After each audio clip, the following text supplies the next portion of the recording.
Another day, another vlog na naman ang nanay na may 3 anak. Hi, I'm Mami Eileen and for today's vlog, maglilinis na naman tayo. Last time nga pala nakapaglaban ako kaya ngayong araw nagtupi naman ako. Habang nagtutupi ako, nagtuturo ako sa mga bata. So after nila mag-aral, ito nag-check na ako ng mga pieces nila. Kapag natapos na kami sa homeschool, doon pa lang ako nakakapaglinis-linis din dito sa bahay. Target din namin na before lunch, nakatapos na sila mag-aral para makapagluto na rin ako. Nakasanayan ko na rin na lagi kami may alcohol dito sa bahay kasi ito din talaga yung pinanlilinis ko. Tsaka kahit nasa labas kami, ito din yung ginagamit namin lalo sa kamay ng mga kids.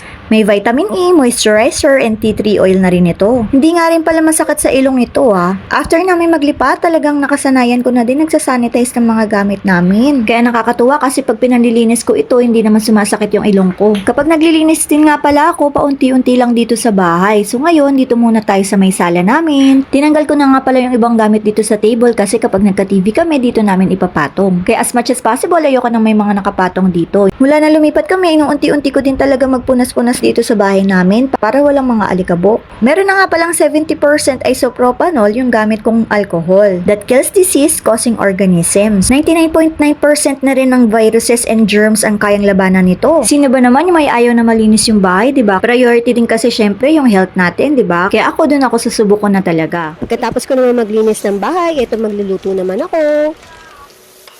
Nag-crave nga pala ako sa pansit bihon, kaya eto napaluto ako. So meron naman kaming mga ingredients dito, kaya ginamit ko na.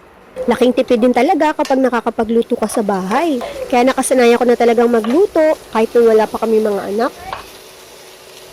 Ganun talaga, no? Masasanay ka na lang kapag nagkapamilya ka na. Yung dating hindi ko ginagawa, halos araw-araw ginagawa ko na ngayon Tulad nito ng paglilinis, ng pagluluto, ganyan. Ultimo ba paglalaba? Talagang all around nanay na. Laking blessing na rin noon, kahit nasa bahay lang ako, natuturuan ko yung mga anak ko, tapos napagsisilbihan ko yung pamilya ko. And grateful ako na kahit simple cravings, na iluluto ko, ganyan.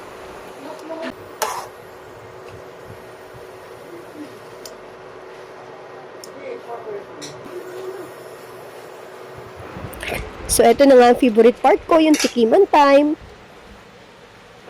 Ay, nako talaga, craving satisfied na naman. Okay na to. Tara, kain! By the way, ito na nga pala yung kusina namin, yung dining area, tsaka yung sala. Hindi ganun kalakihan yung space, pero ang mahalaga malinis, di ba? Ang sarap sa mata. Tapos, naglagay na rin ako ng carpet. O, diba? May nanay na masaya na naman. Tapos, yung kids, enjoy din dyan. Ayan lang. Thank you for watching.